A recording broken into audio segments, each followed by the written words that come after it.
Hello everybody, welcome to my YouTube channel Easy Mathematics. Hope you like my previous video of Rolle's theorem. Now we are going to discuss about the Lagrange mean value theorem. This is nothing but the extension of the Rolle's theorem. In Rolle's theorem, we know there are total 3 conditions.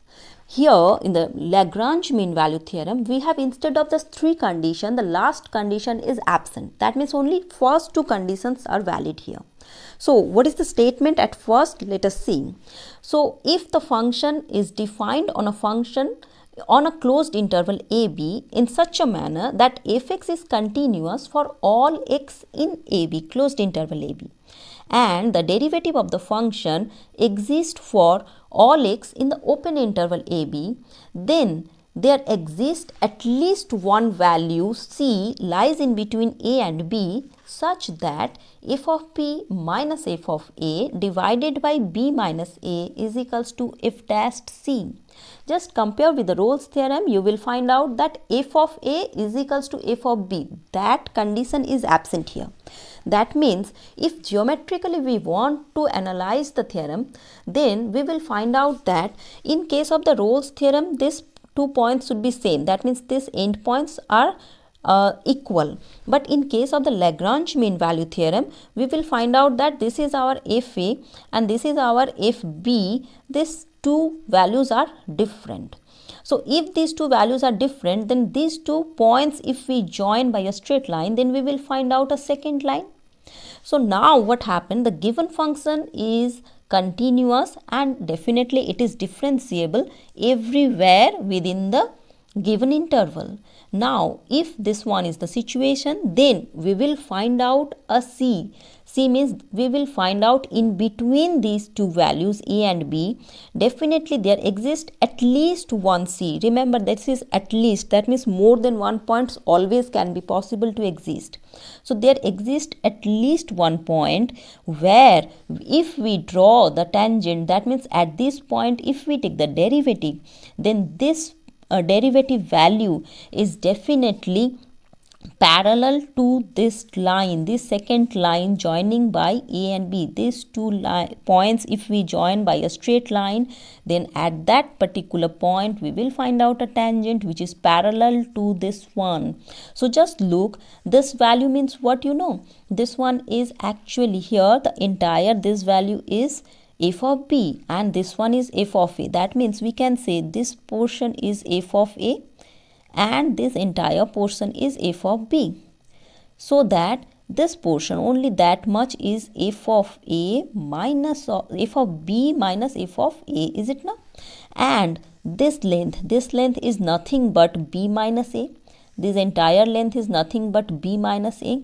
So that what should be the value of this one? This one we can say that f of p minus f of a, this is the, we can say this is the perpendicular and this is the base. So perpendicular by base means it is nothing but the tan theta, and tan theta is nothing but the derivative of the function. Is it now? That's so why the formula is here for the mean value theorem is fp minus fa divided by b minus a is equals to f dash c. That is verified. So this is our Lagrange mean value theorem and this one is geometrical interpretation. I hope you can understand how the Lagrange mean value theorem applied over the real time example. Let us apply the Lagrange mean value theorem. This is MVT, mean value theorem, for the function this one. So what is the function? Fx is equals to x minus 1 into x minus 2 within the interval 0 and half. So the given function is definitely a polynomial function. So as it is a polynomial function, it is continuous and differentiable everywhere for the real x value.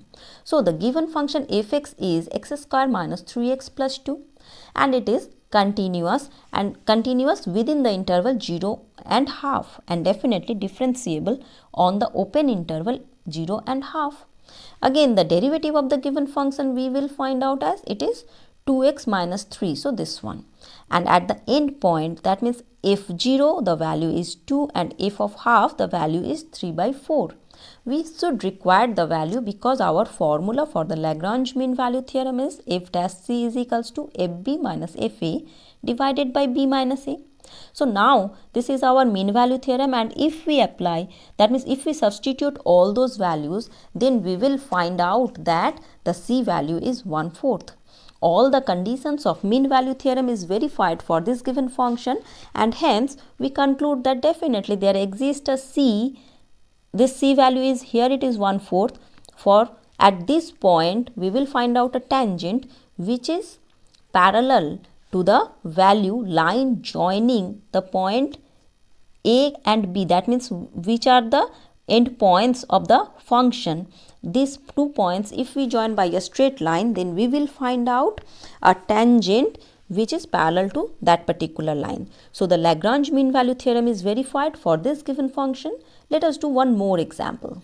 So the function is fx is equals to log x, and now the limit is 1/2 to 2.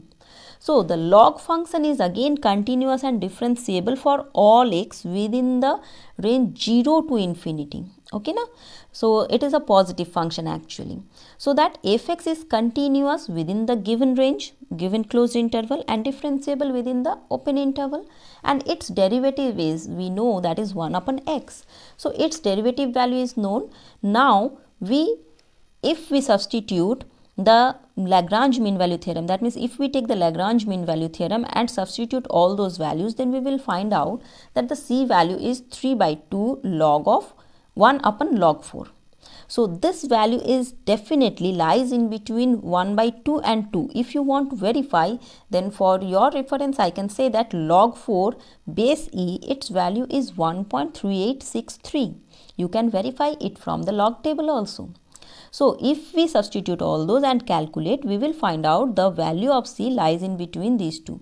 Hence the Lagrange mean value theorem verified, and we will find out a particular c within the given interval. One more example let us consider. If a and b are distinct real numbers, then so that there exists a real number c between a and b such that a square plus ab plus b square is equals to 3c square. So here what to do?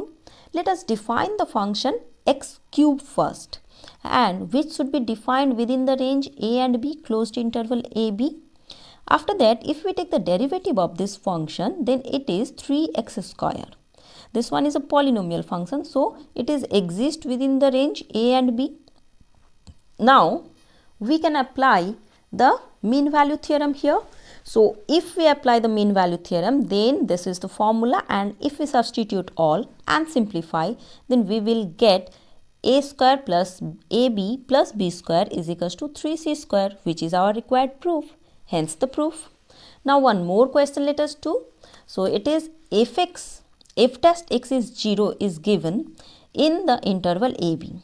Then so that fx is a constant function in ab. So derivative is 0 within this interval, and our requirement is to show that fx is a constant function. So what to do? So at first let x1 and x2 be two arbitrary points such that these 2 points lies in between the interval a and b. Then we apply the mean value theorem, and within the range x1 and x2, what we will do? We just apply the mean value theorem within the range x1 and x2. So within this range, this is the formula for the mean value theorem. So definitely c lies in between x1 and x2. According to the given condition, within this range, this derivative value is 0. So that what we will find out from here, that we'll find out that this one 0 means this one multiplied by 0 means 0, and we will get f of 2 is equals to f of, that means f of x2 is equals to f of x1. So x1 and x2 are two arbitrary points, and they are different, lies within the interval ab. So it follows that the fx is constant in ab. Is it not? Otherwise, how at two different points the functional values are same? Unless it is a constant, it is not possible. Hence, the proof. One more very important example is here, and the problem is if dash x exists and if dash x less than 0 everywhere in a open interval AB, then so that f(x) is a decreasing function in AB. So now what to do? Again we consider the two arbitrary points within the interval AB in such a manner that x1, x2 entirely lies in between AB. Now applying Lagrange mean value theorem within the interval x1 and x2. So this is the formula for the mean value theorem, and according to the given condition here f dash x is less than 0 everywhere. That's why we can say that one is less than 0. Now as this one less than 0, so we can say from here that x2 minus x1 is always greater than 0. Is it or not? Because just look at the limit here, x1 less than x2 is given. That's why x2 minus x1 always greater than 0. So that part is greater than 0. So if this inequality holds, that means what? That portion should be less than 0. That means x2, f of x2 less than f of x1 whenever x2 is greater than x1. Hence, from here we can conclude that the given function is a decreasing function in AB. I hope you understand all those questions. Now we are going to give one more different form of the Lagrange mean value theorem. What is that form?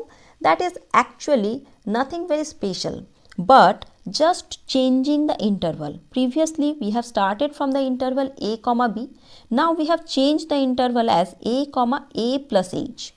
So just the interval is changed and the rest is same. Then what happened? F is continuous within this closed interval. F is differentiable on the open interval a comma a plus. Then f of a plus h, instead of b we should substitute a plus h, is equals to f of a plus h into f dash a plus theta h, where theta lies in between 0 and 1. Just remember that our form is f of b minus f of a divided by b minus a, is it not? So that one is equals to f dash c. That one is equals to f dash c. Now what happens here? F of b, instead of b we substitute a plus h, so that we will write down here also a plus h, so it is only h. So that h if we multiply we will find out this term. Instead of c we substitute a plus theta h. Now we can write f of a plus h is equals to f of a plus h into f dash a plus theta h. So now instead of the interval, if again we change the interval as 0 comma x, then this above form we will find out as fx. Instead of a plus h we should substitute x, and instead of a we should substitute 0, so that this one becomes f of x is equals to f0 plus x into f dashed theta x. This particular form is known as the Maclaurin's formula. Okay, so just this different form of Lagrange mean value theorem, we do one more example here. So what is this? The mean value theorem. Just use mean value theorem to prove this inequality. What is the inequality? 0 less than 1 by x log of e to the power x minus 1 by x less than 1.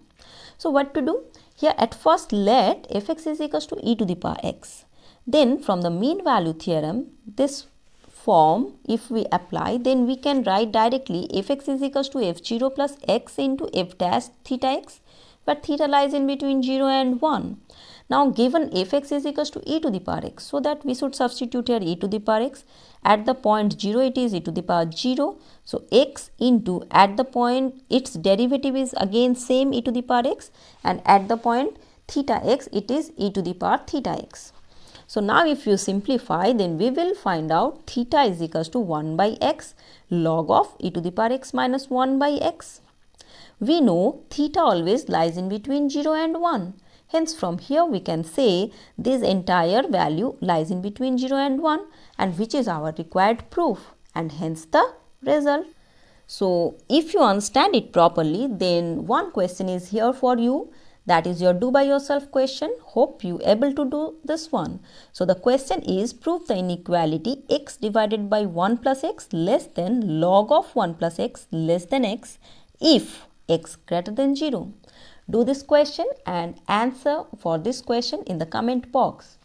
And if you have any doubt regarding the topic, then you should write in the comment box also. So have a nice day and thank you all.